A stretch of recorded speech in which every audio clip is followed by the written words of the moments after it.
તો hello friends, આજે હું તમારી સાથે મસાલા ભીંડાના શાકની રેસીપી શેર કરીશ. ભીંડાનું શાક તો દરેકના ઘરે બનતું જ હોય છે, પણ તમે ક્યારે આ રીતે બનાવ્યું છે તો જરૂરથી ટ્રાય કરજો. તો ભીંડાને આ રીતે પાછળનો ભાગ તોડી જોવાનો, તરત તૂટી જતો હોય તેવા કૂણા ભીંડા લેવાના છે. તો અહીંયા મેં 250 ગ્રામ ભીંડા લીધા છે અને તેનાથી અડધા મેં બટાકા લીધા છે. એટલે 125 ગ્રામ મેં બટાકા લીધા છે. તો એને મેં આ રીતે લાંબી સ્લીપમાં કટ કરી દીધું છે. તો અહીંયા આપણે એક પેન લઈ લઈએ. જો તમારી પાસે પેન હોય તો પેન લેવાનું, ના હોય તો તમારે કઢિયામાં પણ બનાવી શકો છો. તો આપણે અહીંયા 4 ટેબલ સ્પૂન તેલ લેવાનું છે. આપણે આ સૂકું શાક બનાવીએ છીએ એટલા માટે. તો 1/4 ટીસ્પૂન રાઈ ઉમેરી, 1/4 ટીસ્પૂન જીરું.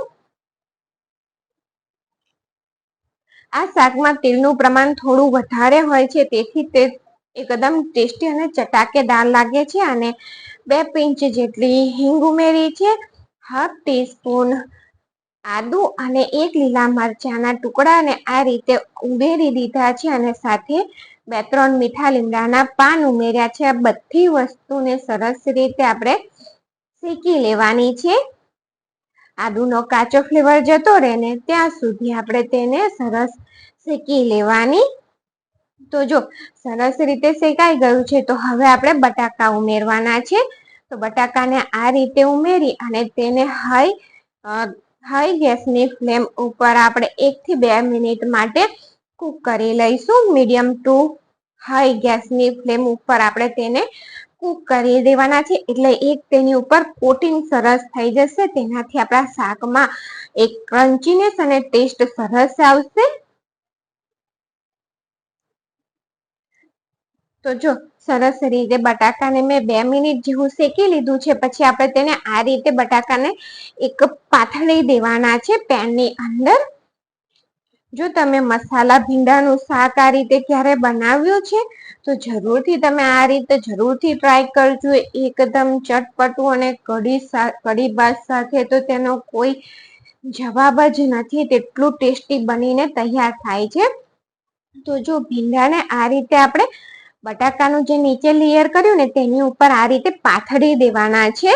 અને ભીંડાને સરસ રીતે પાથરી દેવાના. જો બધા ભીંડાને હું પાથરી દઉં છું બટાકાની ઉપર જ, અને તેને પલટાવવાનો પ્રયત્ન પહેલા નથી કરવાનો. પહેલા 2 મિનિટ તેને સરસ રીતે કૂક થવા દેવાના છે અને ત્યાર પછી જ આપણે તેને પલટાવીશું. કારણ કે બટાકાને કૂક થતા વાર લાગે છે અને ભીંડાને કૂક થતા વાર નથી લાગતી, તેટલા માટે આ રીતે તમારે કરવાનું. તો જો 2 મિનિટ થઈ ગઈ છે ને ત્યાર પછી આપણે પેનને આ રીતે હલાવી લઈશું. જો કળિયું હોય ને તમારે તો સાણસીથી લઈ અને 2 બાજુથી તમે હલાવશો ને એટલે સરસ રીતે હલાઈ જશે. તો અહીંયા આપણે એક મસાલો તૈયાર કરવાનો છે. તેની માટે મેં 1/4 કપ ગાંઠિયા અને 1/4 કપ શેકેલા સિંગદાણા લીધા છે.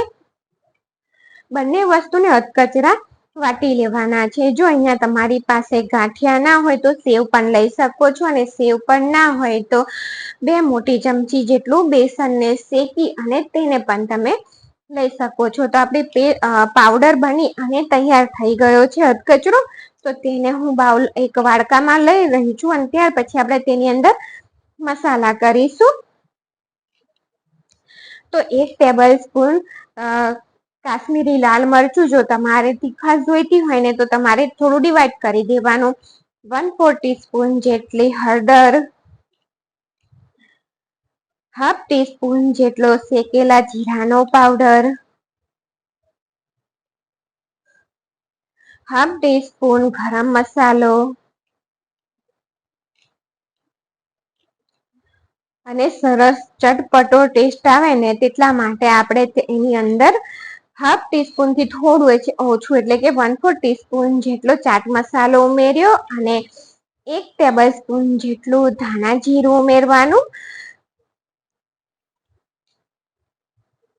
અને આપણે ચાટ મસાલો ઉમેર્યો છે ને તો ખાટો મીઠો સરસ ટેસ્ટ લાગે ને તેટલા માટે મેં અહીંયા 1 ટીસ્પૂન જેટલી ખાંડ ઉમેરી દીધી છે. બધી વસ્તુને સરસ રીતે મિક્સ કરી દેવાનું અને અહીંયા મીઠું પણ ઉમેરવાનું છે. મીઠું ઉમેરી અને બધી વસ્તુને સરસ રીતે મિક્સ કરી દઈએ તો આપણો ઇન્સ્ટન્ટ ચટપટો મસાલો બની અને તૈયાર છે મસાલા ભીંડાના શાક માટે. તો જો અહીંયા ભીંડા પણ સરસ રીતે અડધા કૂક થઈ ગયા છે. હજુ આપણે તેને થવા દેવાના છે, બધા કૂક નથી થયા એટલા માટે. અને ભીંડાનું શાક આપણે ખુલ્લું જ કૂક કરવાનું છે, તેને ઢાંકીને કૂક નથી કરવાનું. જો તમે ઢાંકી દેશો ને તો તે શાક ચીકાશ આવી જશે અને તે સારું નહીં લાગે ખાવામાં.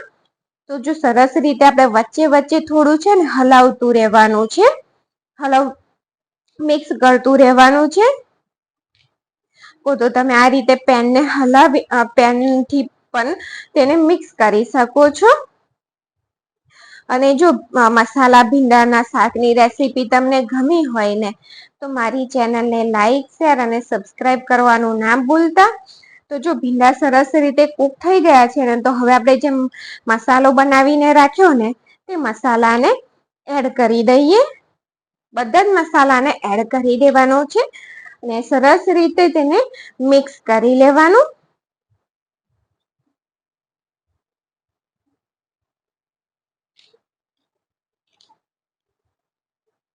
અને તમે તમારા ઘરે કેવી રીતે આ ભીંડાનું શાક બનાવો છો ને તેની રેસીપી પણ મને જરૂરથી તમે શેર કરજો કોમેન્ટ બોક્સમાં. અને જો રેસીપી તમે બનાવો અને સારી બને, તમને ભાવે તો વિડીયો પર પાછા આવી અને એક સરસ કમેન્ટ અને લાઈક જરૂરથી તમે કરજો. તો જો આપણું આ શાક બની અને તૈયાર થઈ ગયું છે તો હવે આપણે તેને સર્વ કરી દઈએ.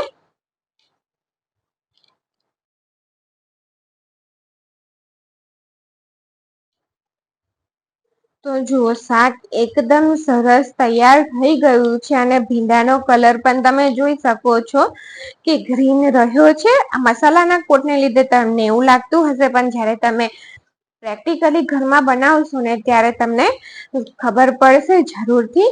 અને જો આ રેસીપી ગમે તો ફરીથી તમને યાદ કરાવું કે લાઈક, શેર અને સબસ્ક્રાઈબ જરૂરથી કરજો. તો આપણે થોડા ધાણા પણ ઉમેરી દઈએ. Thank you for watching.